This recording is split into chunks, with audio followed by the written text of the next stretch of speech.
After 17 years of silence, my estranged daughter calls me in a panic, only to reveal her life-threatening situation is an elaborate trap she set herself. The silence in the house had become a physical weight, pressing down on the worn armchair where I sat, nursing my lukewarm coffee. For 17 years, I'd meticulously maintained this home, every picture frame straight, every garden meticulously tended, all for the fleeting hope of seeing her face in the doorway. My daughter, Clara. She was 23 now, a dazzling success in the city, a life I often glimpsed through carefully curated snapshots on social media. Parties, professional triumphs, a sleek, modern apartment that looked nothing like the cozy, slightly dusty haven I still called home. This year had been particularly brutal. I'd spent her birthday alone, watching the digital fireworks she posted online. I'd called on holidays, only to be met with distracted pleasantries and the faint sound of traffic noise in the background, signaling her quick exit. When I'd sent flowers for her promotion in March, the thank you text was 3 words long. Got them. Thanks. I stopped trying after that.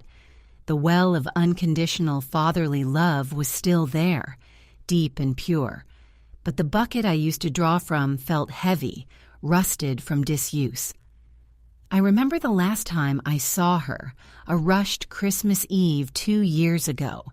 She'd barely stayed the night, citing an early flight. There was a tension between us, a kind of polite, brittle distance that had grown over the years since her mother passed and Clara left for college. She seemed to view me, or perhaps this quiet life, as an outdated piece of furniture she hadn't quite figured out how to dispose of gracefully. I was the past. She was the glittering future. So I settled into the rhythm of my solitude. I read, I gardened, I talked to the neighbor's cat, anything to fill the echoing spaces. I convinced myself this was how it was meant to be. She was independent. She was thriving. My job was done. I often thought about packing up some of her childhood things, storing them away, but I couldn't bring myself to erase the evidence that she had once belonged here. The phone rang just as the evening news clicked on, the jarring ringtone cutting through the quiet like a shard of glass. I almost let it go to voicemail. It was an unknown number, one of those strange sequences that usually belong to telemarketers or automated surveys. Curiosity, or perhaps just a desperate need for any connection, made me swipe the screen. "Hello?"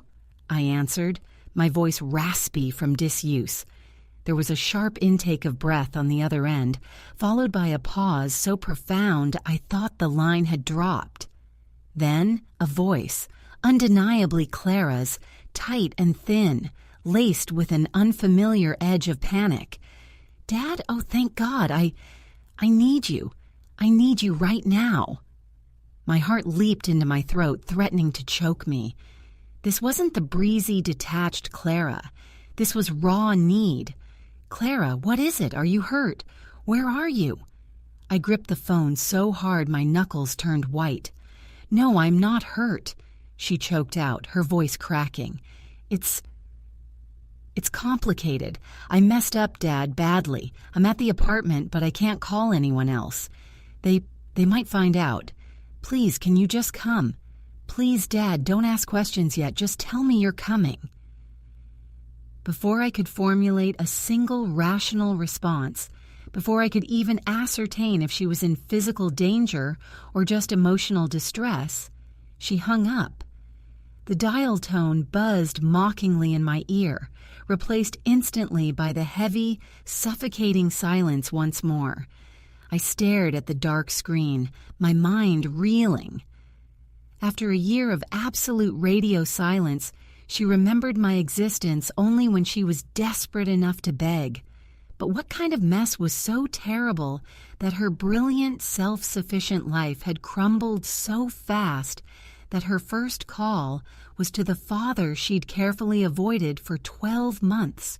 And why? Why couldn't she call the police or a friend or anyone closer than 300 miles away? I grabbed my keys, my blood pounding a frantic rhythm against my ribs, a strange mix of paternal obligation and bitter resentment warring inside me as I bolted for the garage. I had no idea what I was driving toward, but I knew with a sickening certainty that whatever problem Clara had created for herself, it was already too big for her to handle alone. The drive was a blur of adrenaline and confusion. 3 hours melted away under the relentless glare of the highway lights. Every mile driven was a fresh wave of unanswered questions battering my composure. Messed up. Badly. Don't ask questions.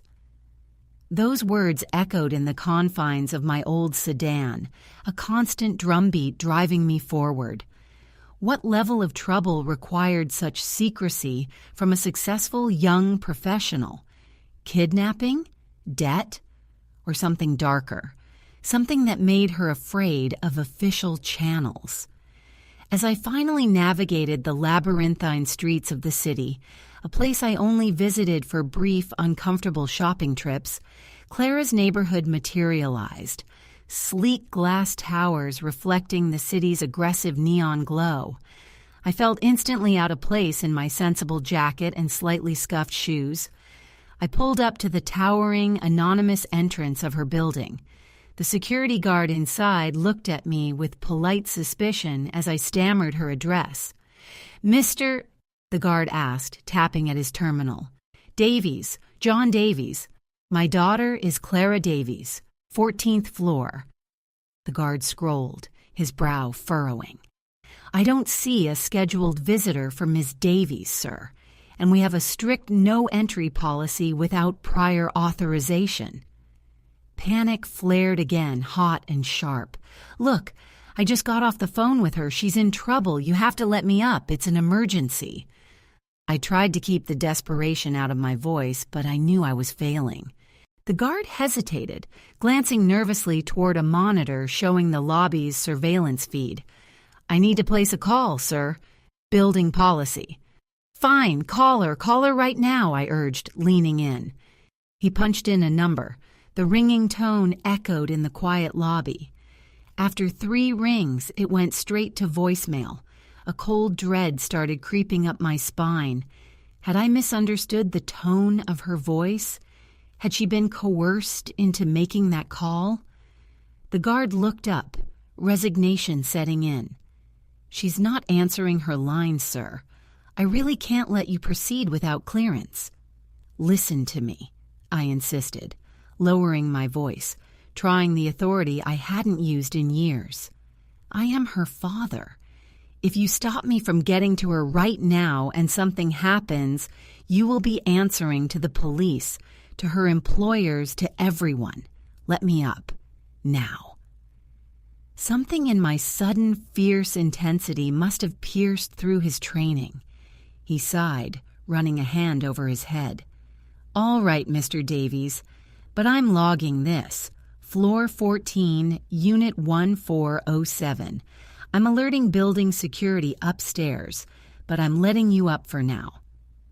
The elevator ride was agonizingly slow, the polished steel walls mocking my frayed nerves.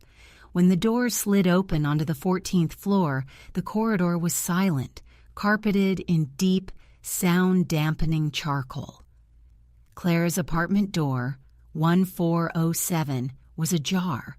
Not wide open, but enough that the faint outline of the interior was visible. I didn't knock. I shoved the door open the rest of the way.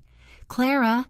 I called out, my voice sounding unnaturally loud in the opulent modern space. The apartment was immaculate, almost sterile, but something was immediately wrong.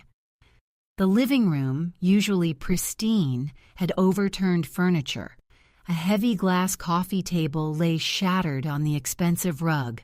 There were dark, smeared stains near the entryway that, even from 20 feet away, looked alarmingly crimson. "Clara!"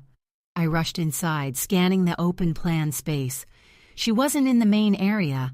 I moved toward the hallway leading to the bedrooms, my breath catching in my throat.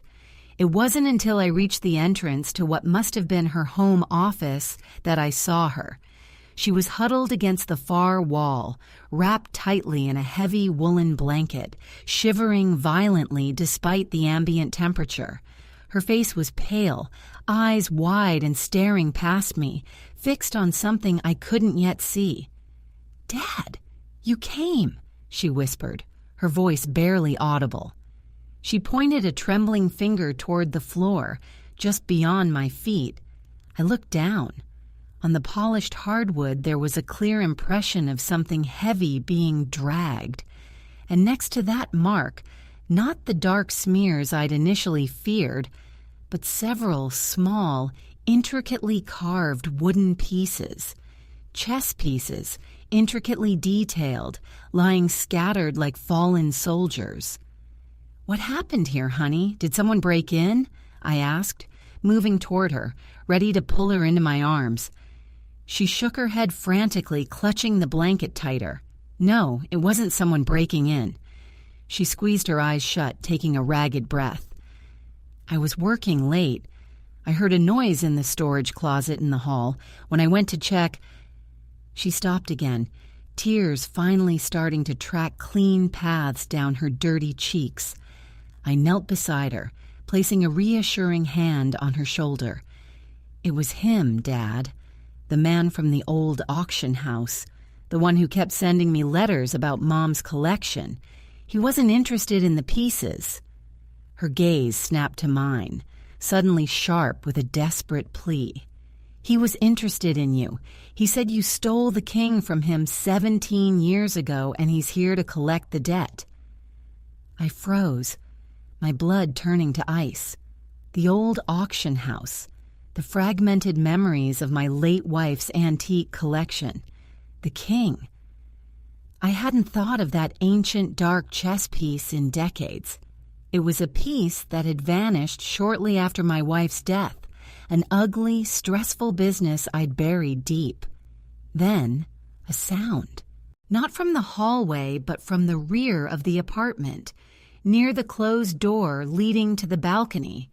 A slow, deliberate scrape, like heavy furniture being moved, or perhaps someone testing the lock. I slowly straightened up, every muscle in my body tensing, realizing with horrifying clarity that we weren't alone, and whatever Clara had run from was still inside this pristine, high-rise cage with us. The sound, that deliberate, slow scrape, snapped the fragile truce we had with the silence. It wasn't the sound of someone casually walking. It was the heavy friction of something large being deliberately positioned against a barrier. "The balcony door," Clara whispered, her voice now laced with pure terror. She scrambled backward, pressing herself against the office wall until her spine met the cold plaster. He must have come in through the roof access. He was in the storage closet first, sorting through Mom's old things. I saw the case he brought. "What case, Clara? Tell me," I demanded, my paternal instinct overriding any rational fear of confrontation. I scanned the chaotic living room, searching for a weapon, a heavy lamp, a fireplace poker, anything. There was nothing substantial, only sharp angles and expensive fragility. A dark leather case, like an old traveling trunk. He kept muttering about needing the royal pieces to complete the set before the final move. Her breath hitched. He looked like a caricature, too tall, wearing gloves. The scraping stopped. The silence that followed was thicker, more oppressive than before. If he was on the balcony, he was either planning to break through the reinforced glass or waiting for us to make a move. "Okay," I said, forcing my voice to remain steady. "We don't panic. We need to get out of here. Is there another exit?" Clara pointed weakly toward the main hallway, back toward the entrance where I'd come in. "The front door. but he was blocking the way when I ran in here. He had something in his hand. Something long. I looked back toward the foyer, estimating the distance. It was perhaps 30 feet across the open living space, over the broken glass, to the relative safety of the hallway leading to the elevator. If he was waiting there, we were trapped between him and the balcony. We don't go that way, I decided instantly. We go out the balcony. It's the 14th floor, but maybe there's a maintenance area or an adjoining unit. Dad, no, that's insane. He's out there or near it. Clara, he's coming in one way or another. He knows who I am, which means he's not just interested in antiques. Stay behind me. I carefully stepped over the shards of the coffee table, wincing as a small piece crunched under my shoe. I kept my eyes locked on the hallway entrance, ready to pivot toward the glass doors at the slightest movement. The apartment was designed for panoramic views, meaning the living room walls were almost entirely floor-to-ceiling glass, facing the glittering cityscape.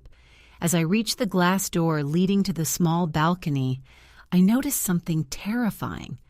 The sliding mechanism wasn't locked from the inside. It was simply closed. And on the pristine white frame, just near the handle, was a tiny, almost invisible streak of dark grease. He hadn't been trying to break in through the balcony. He had been out there, waiting for us to reveal ourselves. I grabbed the handle, my hand slick with sweat, and yanked the door open just wide enough to slip through, pulling Clara behind me. The immediate blast of cold night air hit us. We were high above the city, the wind whipping at our clothes. "Stay low," I commanded, pulling Clara down onto the narrow strip of stone decking. I risked a quick look back into the apartment. The interior was dark, the only light filtering in from the distant street lamps below. Everything looked still. Too still. "He's gone," I breathed, letting out a tense sigh. Maybe he retreated when we opened the door. Clara shook her head, clutching my arm so tightly I could feel the bones in her fingers pressing into my skin. "No, Dad, he wouldn't leave the king. He never leaves the game unfinished." And then I heard it again. Not the scraping this time, but a low, rhythmic thudding sound coming from directly above us. It was heavy, slow, and methodical, like someone pacing on the roof deck of the 15th floor. "He's on the roof," I murmured, glancing up. The roof access door was usually bolted from the inside of the penthouse unit above. Just as I finished the thought, a small, dark object arced silently through the air from the darkness above, landing with a surprisingly soft thump right at my feet on the balcony floor. It was a chess piece. Not the intricately carved ones from the office, but a plain obsidian black pawn. Beside it lay a folded piece of thick, aged parchment, held shut with a dollop of melted dark red wax. I picked up the parchment, my heart pounding against my ribs so hard I thought the sound might carry up to the roof. I broke the seal. The handwriting was elegant, spidery, and utterly familiar from the letters Clara had received. I unfolded the note under the faint glow of the city lights, my eyes scanning the brief message. "The game is balanced, John. You took the centerpiece years ago. Now you must offer the queen for safe passage. She is waiting for you in the lower garden conservatory. Come alone, or the checkmate is absolute. You have until sunrise." I looked up, horrified from the note, not at the roof, but at my daughter. The note hadn't mentioned Clara by name, but it had mentioned the queen chess piece, the one my wife cherished most, the one I had hidden away for safekeeping all those years ago. And right then, as the chilling realization washed over me that this entire charade had been engineered solely to lure me out, Clara gasped, not at the note, but at something behind me.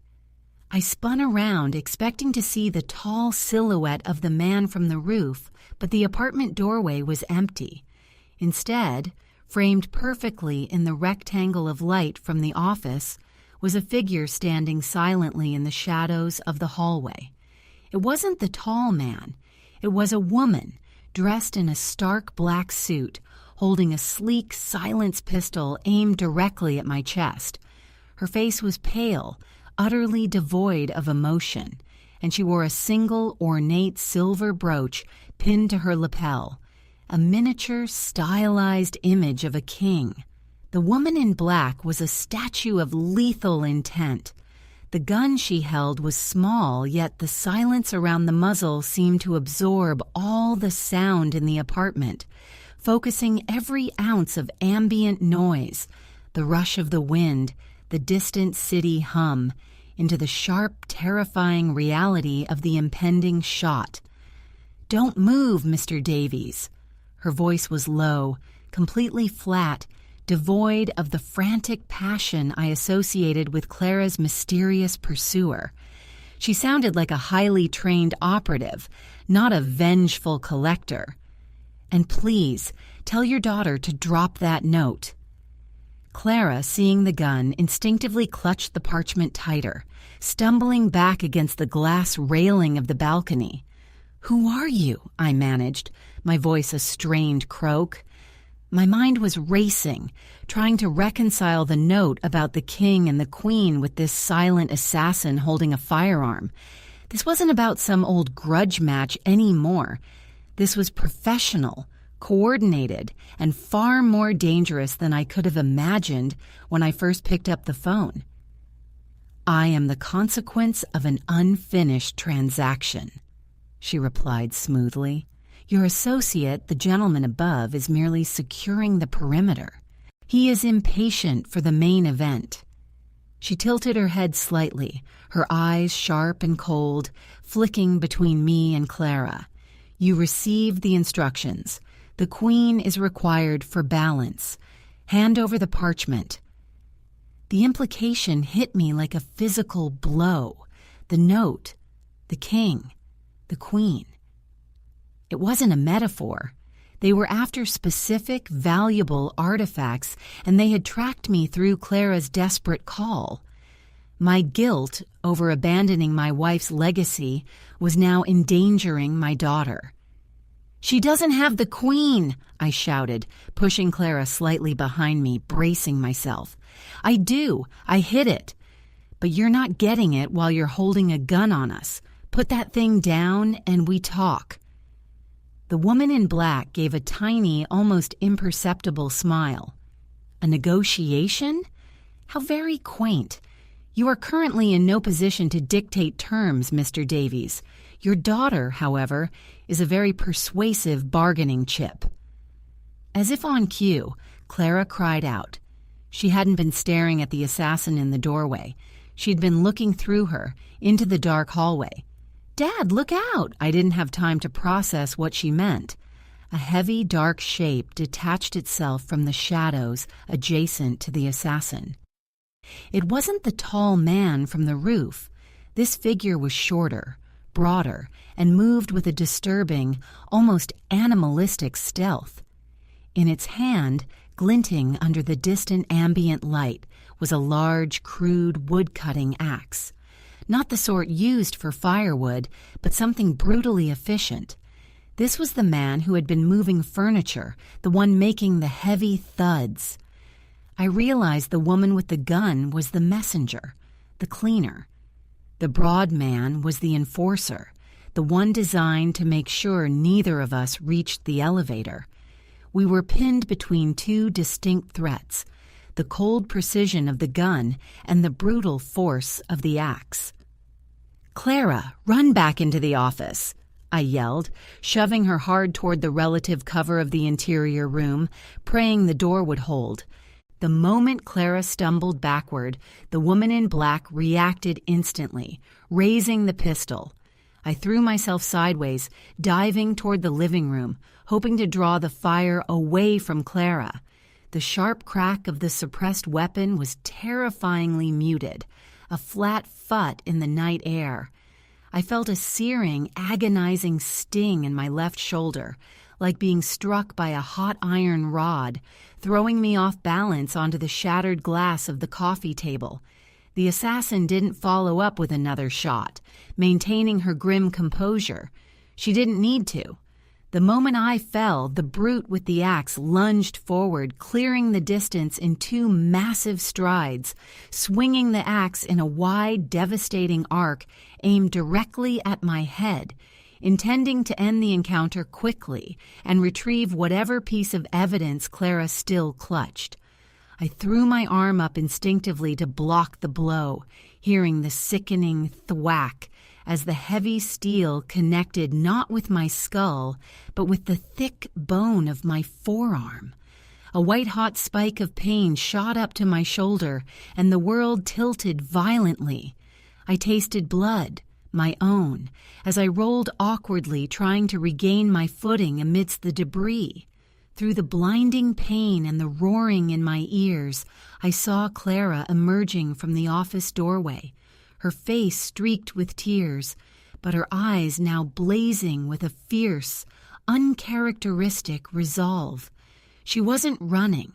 She held the parchment tightly in one hand, and in the other she held something else, something small, heavy, and unmistakably wooden, reflecting the faint city light with a dull, ancient sheen. It was the king, the missing piece. She stepped out from the relative safety of the office, directly into the line of fire between me and the 2 attackers. "Leave him alone!" she screamed, her voice echoing with a desperate authority I'd never heard from her before. "You want the king? Here it is." With a sudden, shocking burst of strength, Clara didn't throw the piece to the assassin or to the axe-wielder. She wound up and hurled the ancient, heavy wooden king with all her might, not at the attackers, but directly at the reinforced glass wall behind them, aiming for the center of the panoramic view. The heavy piece struck the glass with a sound that was deafening, a deep, resonant crack that sounded less like breaking glass and more like a gunshot in the enclosed space. The surface spiderwebbed instantly. The assassin flinched, momentarily distracted by the violent noise and the potential structural failure. The man with the axe hesitated, turning his heavy gaze toward the damaged window. This was my only chance. Ignoring the throbbing ruin of my arm, I lunged for the only thing near me that offered any defense. One of the remaining larger sections of the shattered coffee table, a razor-sharp shard of tempered glass perhaps a foot long. I scrambled upright, lunging not at the assassin, but at the broader man with the axe, aiming low where his heavy frame was exposed. As I drove the improvised weapon forward, aiming for his exposed midsection, the woman in black let out a sharp, commanding shout. "Stop! Contain the collateral!" But it was too late. I felt the shard sink deep into the heavy fabric of his coat, maybe not deep enough to stop him, but certainly deep enough to make him roar in surprised pain. The brute dropped the axe, clawing desperately at the wound, momentarily losing focus on Clara. As the axe clattered harmlessly onto the carpet, Clara made her move. She didn't run for the elevator. Instead, she sprinted toward the balcony door, intending to flee into the high-rise night. But as her hand reached the metal track of the sliding door, the heavy, dark figure of the assassin suddenly moved with unbelievable speed. She blocked the exit, slamming the door shut and locking it with a sharp, decisive click. Clara was trapped on the balcony with the raging man and the assassin closing in. I was trapped inside with the brute I'd just stabbed, the wound in my shoulder screaming in protest. But the most terrifying realization struck me as I looked down at the blood soaking my sleeve, mixing with the glistening shards of glass. I had just seen the king piece fly across the room, shattering the window. If Clara had thrown the king, and the note demanded the queen, where was the queen? Suddenly, the brute-eyed wounded looked down, not at his own injury, but at the floor near the now open office doorway. He let out a guttural, satisfied chuckle, ignoring me entirely. He pointed past me toward the corner of the room where Clara's expensive, oversized leather handbag lay carelessly tossed aside when she first ran, and nestled perfectly in the open mouth of that handbag, shining dully under the light, was a heavy, intricately carved silver chess piece, unmistakable in its regal silhouette.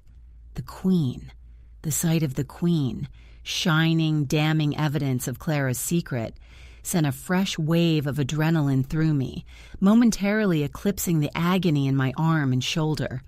The brute with the axe stopped clutching his wound, his attention locked on the handbag, a triumphant, predatory gleam in his eyes. The assassin, recognizing the shift in focus, moved with chilling efficiency toward Clara on the balcony, her pistol now aimed steady. "Well played, young lady," the assassin said to Clara, her voice laced with a cold admiration. "A decoy king.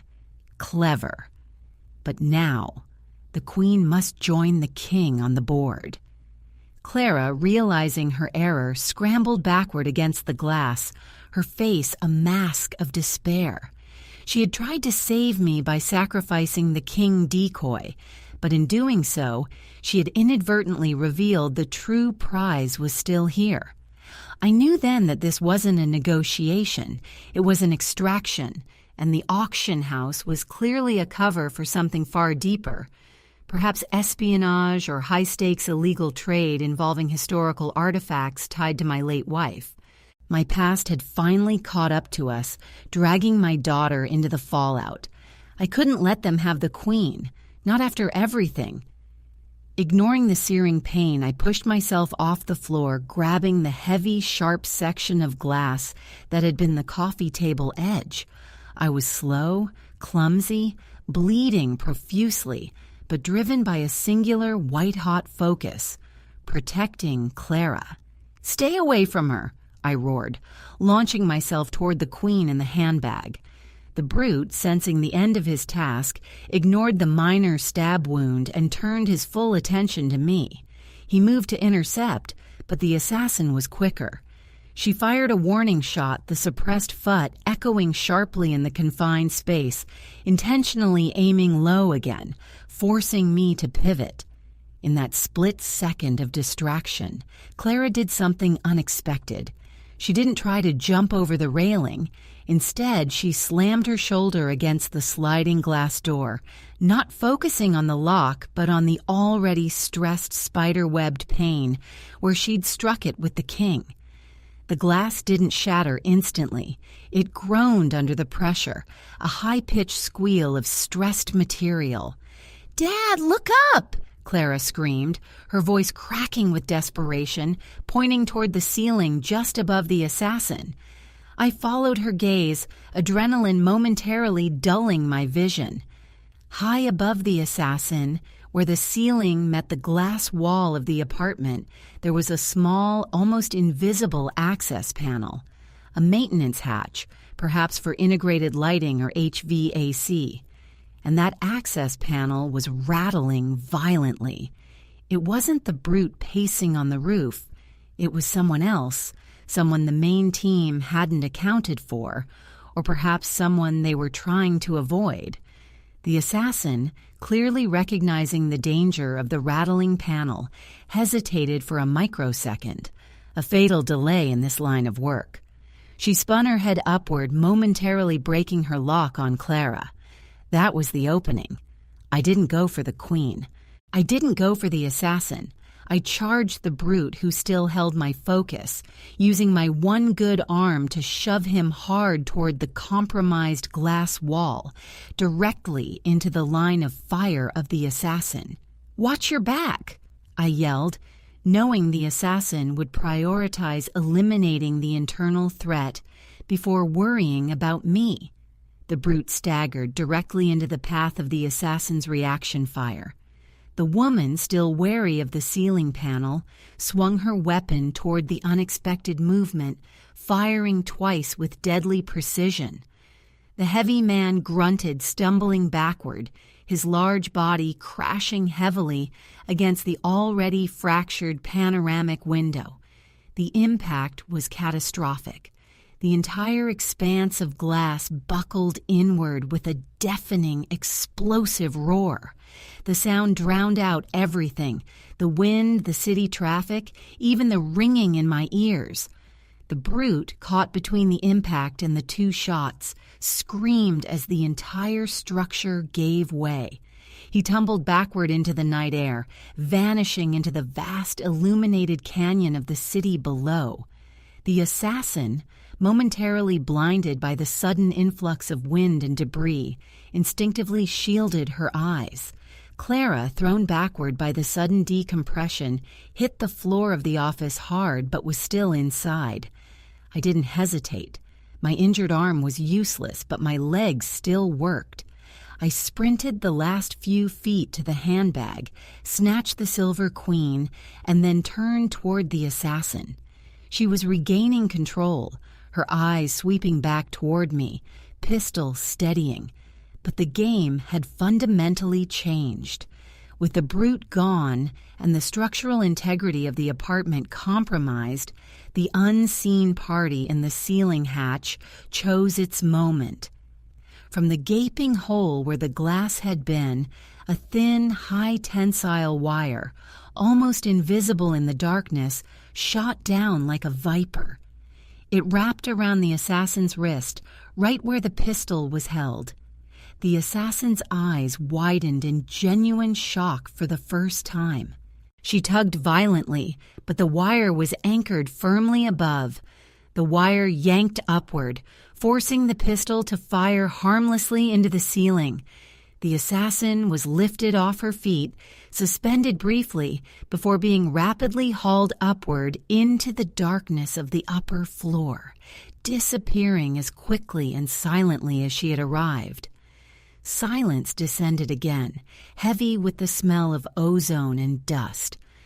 I stood panting, leaning heavily against the doorframe, the silver queen heavy and cold in my good hand, staring at the massive, jagged hole where the city view used to be.